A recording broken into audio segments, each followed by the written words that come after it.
naman po natin from SSS at pag-uusapan natin ang SSS Voluntary Coverage Program. Walang iba po, kundi si Miss May Rose DL Francisco. Ano nga po yung DL ulit? DL is De Luna. De Luna, ayun. May Rose De Luna Francisco. Good morning! Good morning. Kala ko sisigaw din akong Rise. Pwede rin po. Sige, Pwede sige rin. po. Okay, game. 1, 2, 3, go. 1, 2, 3. Rise and shine! Okay, diba? Ano po? Okay, diba? Okay. Okay. Yan, Pampagising yan. pampagising. Yan. Ngayon pa pag-uusapan natin ang SSS Voluntary Coverage Program. Ano po ba itong SSS Voluntary Coverage Program? Okay. Yung SSS kasi, di ba, alam natin na we cover workers from the private sector. So kung nagtatrabaho ka sa isang kumpanya sa private sector, covered ka ng SSS. Meron din tayong self-employed. Ito yung for professionals. Okay. Samantalang yung voluntary, ito po yung programa na binibigay natin for members na maaring nahiwalay sa trabaho. Tapos gusto niyang ituloy yung contributions.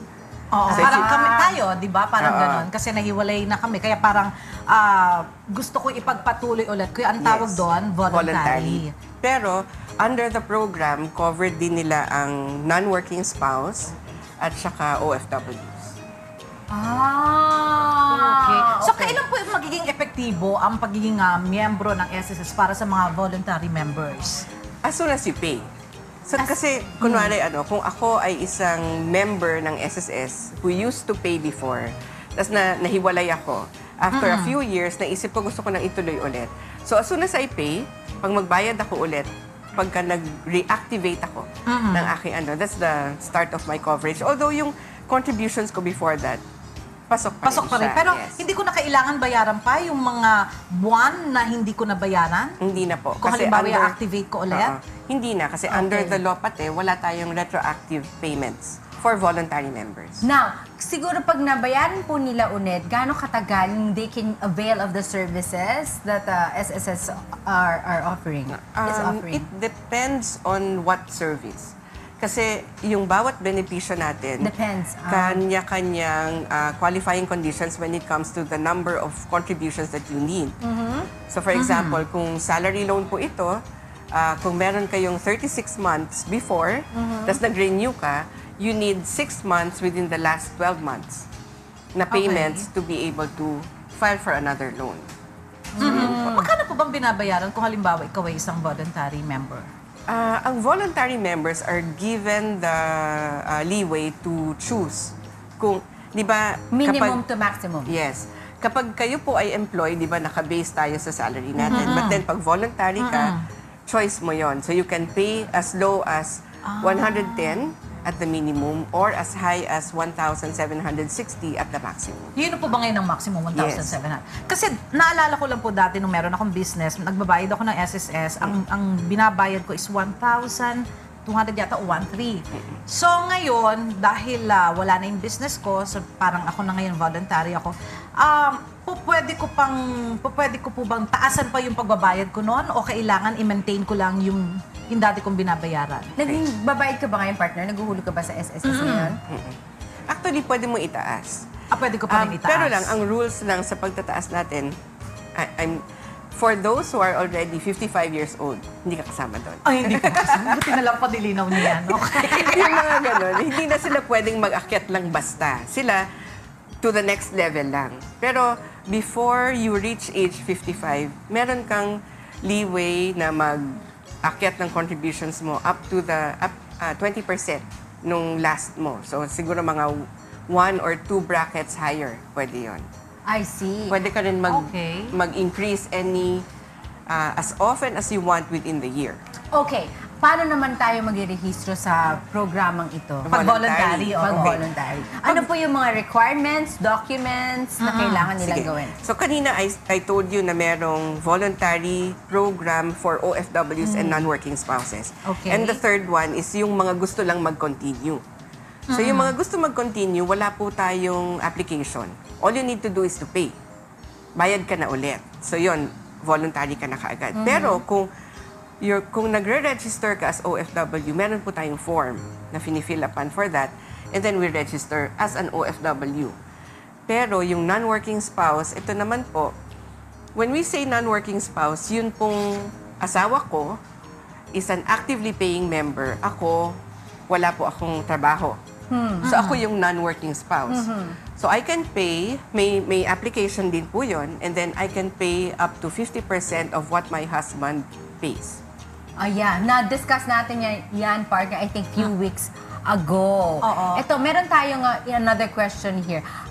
Phone-in question po. Halimbawa, may loan ka sa SSS, tapos matagal nang hindi nababayaran, almost 15 years nang hindi nababayaran. Ano ang dapat gawin para ma-activate yun? Di ba wala po kayong retroactive, Only for contributions. Pero ang sabi niya kasi Nakapag-loan na siya. May Yeah. loan ka sa SSS. So, nakapag-loan siya. Okay. At matagal Hindi niya nang hindi nabayaran. nabayaran. Okay. Almost 15 years Okay. na. So, ina-assume ko yung loan po ang hindi nabayaran.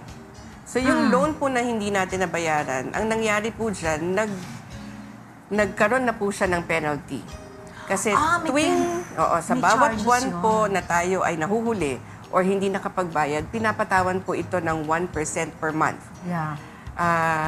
Tapos, maaaring dahil 15 years, 2 years lang po ang term ng loan natin, which means pati po yung interest, nadagdagan na. So, ang advice ko po dun sa ganyan, pagka meron pong unpaid loan, ang SSS po ay tumatanggap ng installment. Hindi nyo po Okay. kailangan bayaran in Buo full right kaagad, away. oo. Kasi ang aim po natin dito ay mabayaran in full para hindi po nagkakaroon ng penalty yung inyong loan. Okay, can she still use, kailangan matapos niya po yung bayad utang niya bago niya po ulit magamit yung pagiging SSS member niya? Okay.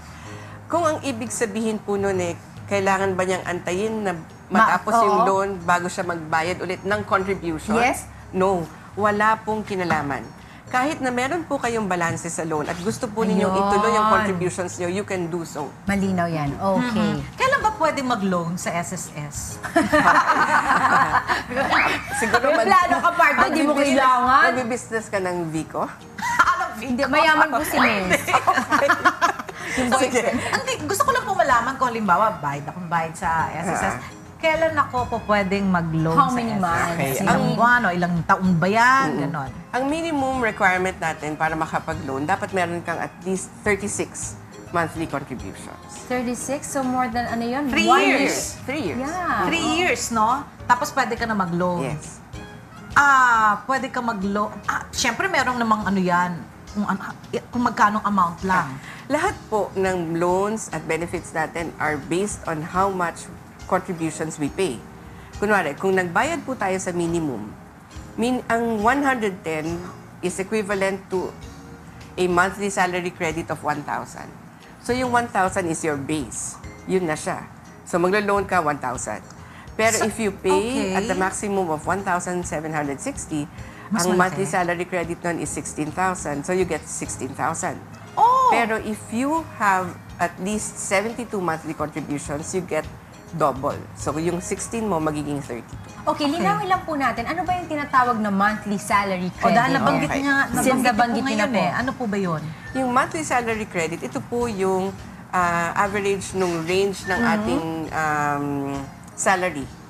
So, kunwari, yung range po nun, yun po yung, kumbaga, ang bawat contribution natin may ka-equivalent na monthly salary credit. Kagaya ng sinabi ko kanina, yung 110 na binabayan natin a month, equivalent yun to 1,000 monthly salary credit. At yung monthly salary credit, ito po ang ginagamit natin to compute benefits. Okay. Partner, ito, Okay. nag-discuss na natin to in our... Yung mga benepisyo na Oo. mapapakinabangan ng isang voluntary. Ano po yun? Ano po ulit para maalala po nila? Yung voluntary members enjoy the same benefits as yung ibang members. So, Okay. meron So, tayong the same, sickness, no? yes. May Sickness, maternity. Death and funeral, retirement, and then disability. The only difference ng voluntary members at self-employed members sa mga employed members ay yung pagkakaroon ng employees' compensation benefits ng employed.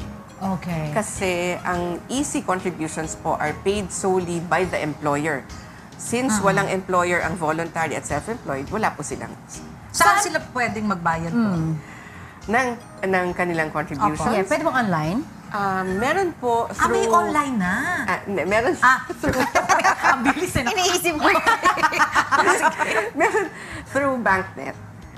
Yung BankNet system, meron po sila. Mag-e-enroll lang po kayo. Meron din tayong tinatawag na auto-debit payment system. Bawas ka agad. Yes, binabawas sa iyong Paano kung wala ka sweldo? Account. Account, yun. from your bank account. From your bank account. And then, meron po tayong bayad centers. Ang bayad Okay centers, din doon, tumatanggap po. bayad Meron po sa accredited banks, yung most of the big banks ng SSS, sa Pilipinas ay accredited by the SSS.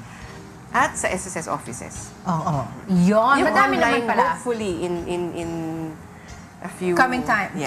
coming soon. Okay, meron pa po ba kayong gustong Yan, idagdag parting para sa message. ating mga nanonood? Yes, ito lang, ito usual po itong problema. Meron pong mga individuals na gusto po nilang maging members ng SSS na nagbabayad as a voluntary member.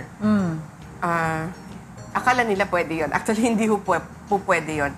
Remember, ang voluntary program po ay para lang po ituloy ang inyong contributions, which means you already have contributions before. So, ang startup, if you want to be a contributing member of the SSS, pwede lang po yan umpisahan as a self-employed or as an employed individual. Ayun. Okay, thank you so much. Madami you, tayong natutunan dyan. Thank you so much, Miss Rose. Thank you. May Rose D.L. Francisco, Thank you. Social Security Officer, the fourth, right? Fourth. Media Affairs Department. Thank you Thank so you much. very much, Miss Salamat po. May. Okay, at susunod na po ang ating quick meal sa pagbabalik ng Rise and Shine!